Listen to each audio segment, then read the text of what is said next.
It was a weekend when I suddenly felt a severe pain in my lower stomach. I had no prior symptoms or apparent cause. It just came out of nowhere. The pain was so excruciating that I couldn't take it anymore. I decided to seek medical attention and went to the hospital. Upon arriving, I told the doctor that my stomach pain had persisted for 5 days. The doctor then immediately put me under medical examination with X-ray. Soon after, the results came in, and I was diagnosed with a ruptured appendix. The doctor strongly recommended that I be admitted to the hospital for observation and surgery. While I was relieved to know the cause of my pain, I felt uneasy about undergoing surgery, not to mention the medical bills. The hospital staff gave me the option to choose whether to stay in a private or shared room. I felt a wave of anxiety. I was uncomfortable with the idea of being in a hospital and was quite fearful of the environment. On top of that, I didn't want to share a room with total strangers, so I chose a private room. When I arrived at the private room, I noticed something unusual. The nurses were still cleaning the room hastily, which struck me as odd, since I expected the room to be ready for my arrival. A nurse, as if she had read my thoughts, quickly shifted my attention by asking if I had any guardians or relatives accompanying me. Being alone in town for work, I explained that my mother would come later to sign the necessary documents. Understanding my situation, the nurse allowed me to settle in and rest without further questions.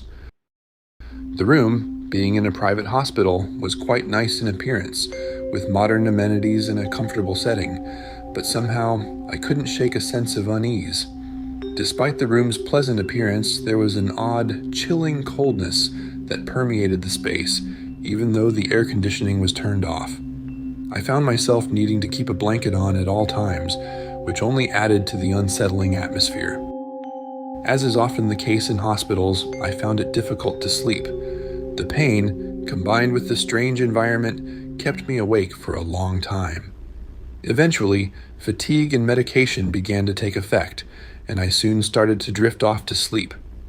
Just as I was on the verge of falling asleep, I heard a strange noise coming from the bathroom, like water overflowing from a sink.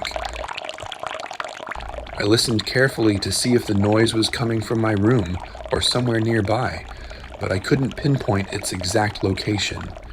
Eventually, the discomfort and my medication-induced drowsiness overtook me, and I finally fell asleep, leaving the eerie noise unresolved in my mind. That night, I experienced a vivid and disturbing dream that left me deeply unsettled. In the dream, I was on my hospital bed, quietly eating my dinner, when a woman in a hospital gown suddenly entered my room. Her appearance was unnerving. She had her head down low and her long, disheveled hair covering her face. Without uttering a single word, the woman stretched out one of her arms and swiftly swept everything off my table, sending my food and medication crashing to the floor. Shocked by her violent behavior, I shouted, "What are you doing?" The woman responded by shouting back, her voice filled with rage, asking who I was and why I was in her room, all while never lifting her head to reveal her face. In that moment, a chilling realization crept over me. This woman was not human. The thought sent a jolt of panic through me. Panicked, I decided to call for the nurse and looked for the call button, but as I turned back to look at the woman, she had vanished. Startled by the intense and seeming all real, I woke up from my dream in a cold sweat. The experience was so vivid that it left me feeling shaken and uneasy. Even as I lay fully awake, the echoes of the woman's screams and the memory of her unsettling presence lingered in my mind. The following day, I was scheduled for surgery. However, during the operation, the surgeons discovered that my condition had worsened, now extending to my large intestine, which required a more extensive procedure than initially planned. After the extensive surgery, when I awoke in the recovery room, the doctor approached and informed me that I would need to remain in the hospital for at least a week for observation and recovery. Due to the unsettling experience I had on my first night, I did not want to stay alone and requested a transfer to a shared room. The doctor granted my request, and during my stay in the shared room, everything seemed normal, if somewhat routine, until the last night before my discharge. The shared room had a large window facing the nurses' station, allowing a clear view of the nurses as they went about their duties. There were 3 patients in the shared room, including myself, and about 5 nurses on duty that night. Typically, when a patient needed assistance, the lights at the nurses' station would flash, signaling the need for help. But on this particular night, it was eerily quiet, with no lights flashing. However, around 2 a.m., something unusual happened. The silence was suddenly broken by the sharp ring of an alarm emanating from one of the patient rooms down the hallway. A nurse, visibly annoyed at being disturbed from her break, went to check on the room where the alarm had been triggered. A few moments later, a loud scream echoed through the hallway, startling me and the other patients awake. The nurse quickly rushed back to the station, visibly shaken, and whispered urgently to her colleagues. However, despite her apparent distress, the other nurses refused to investigate the room further, as if they were all afraid to go in. They just exchanged nervous glances. The head doctor was eventually called to the scene, and after hearing the nurse's account, all of them, the nurse, doctor, and colleagues, disappeared into the hallway, not to be seen again for the rest of the night. The next morning, still curious and rattled by the previous night's events, I lay in my bed and noticed a nurse quietly tidying up our room.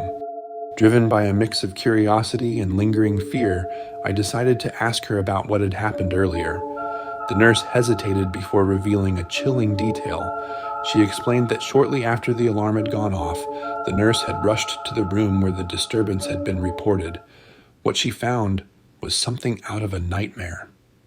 The nurse found a woman in a hospital gown sitting at a table, facing away from the door. The woman did not respond to any questions. Puzzled and growing increasingly uneasy, the nurse checked the patient roster, but found no record of anyone scheduled to be in that room at that time. Still puzzled, the nurse decided to approach the woman and moved closer to see her face. Upon closer inspection, she was horrified to realize that the woman bore a striking resemblance to a patient who had died in that very room just 2 hours before I moved in. In fact, according to the patient roster, no one should have been in that room between the time the deceased patient was removed and when I moved in. The encounter had been so disturbing that the nurse took several days off afterward, unable to shake the terror of that night. As I listened, I remembered the woman I had seen in my dream. A cold dread seeped into my bones. Could it be that the woman from my dream was not merely a figment of my imagination, but the same woman the nurse had seen, who had died just a few hours before I moved into that room?